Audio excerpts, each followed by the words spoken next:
Welcome to the Strategic Pursuit Podcast. I'm your host, Brandon Macias, and today I want to talk about systems and processes. What is it? This is a buzzword. I keep hearing it over and over again. Videos that I'm scrolling through, it's about systems, it's about processes. I talk about it a lot, but what is it? What is the meaning of systems and processes? How do they work, and how do I put them into my business now? A lot of people, when they hear systems, they think about software. They think about something fancy, a business framework, but in the trades, systems are usually a lot simpler than that. A system essentially is how a lead gets handled. How does the quote get built and followed up? How does the job get scheduled? How does the foreman know what is expected on the job? And how is it invoiced, processed, and reviewed? In other words, systems are just repeatable steps that don't rely on one person or how much that one person remembers in the moment. What I'm learning is that without these systems, things can actually still go on for a while, especially if the owner is hands-on and he's willing to push really hard.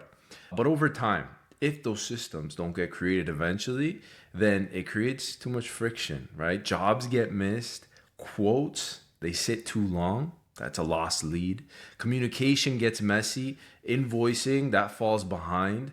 Your AR, that'll go way up. Small issues start turning into very expensive ones, and you're missing out on a lot of revenue. Truly, when you have these systems, it takes a lot of pressure off people's memory, right? It gives people a clear path to follow, and it creates consistency with your whole leadership team.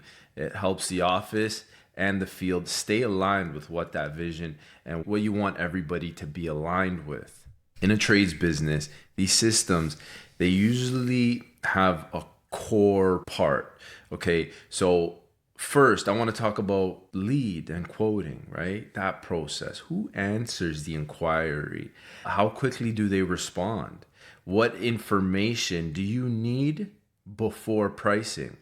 How do you present the quote so that the customer understands it?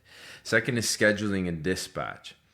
Once a job is sold, who assigns it? How is the calendar managed? Do you have a project coordinator? How does the crew know what is happening and when? Who's planning this? Third is communication. So how does the office and the field, the subcontractors, the customers stay updated? Is there a CRM built in? How are job notes, photos, and changes tracked?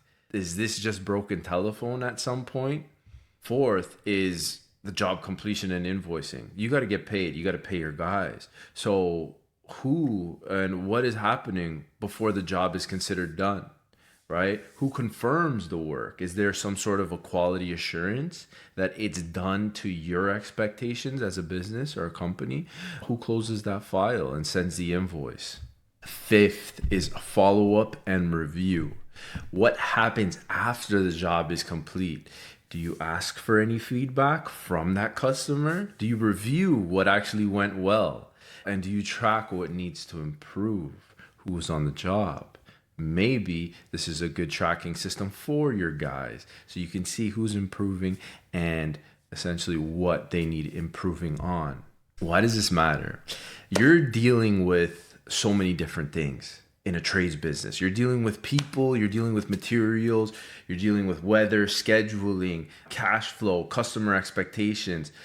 All of this you're dealing with at once. And if there's no systems, everything is going to be urgency. Everybody's going to be running around and not knowing what is going on or what had happened already. When everything becomes urgent, the owner becomes the bottleneck. That's it. Your business will not be able to run without you. Mind you, this is not about making it feel robotic.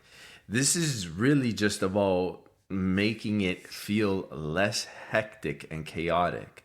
They protect your time, they protect your margin, they give your team something solid to work from.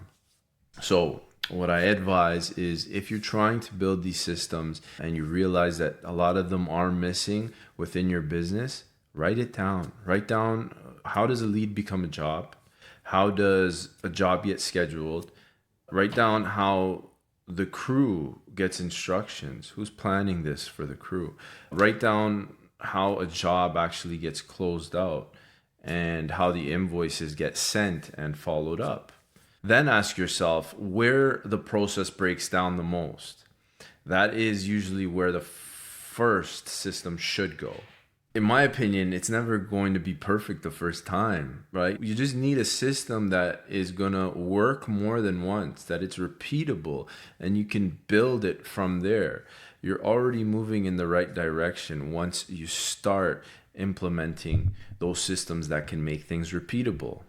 So that's a quick breakdown about systems and processes. They're not just tools for efficiency, they're what makes growth possible without everything depending on just that one owner operator. If it doesn't have systems, it's depending on your memory, your energy, and the presence of that one person. Thank you guys again for listening, and talk to you guys on the next one.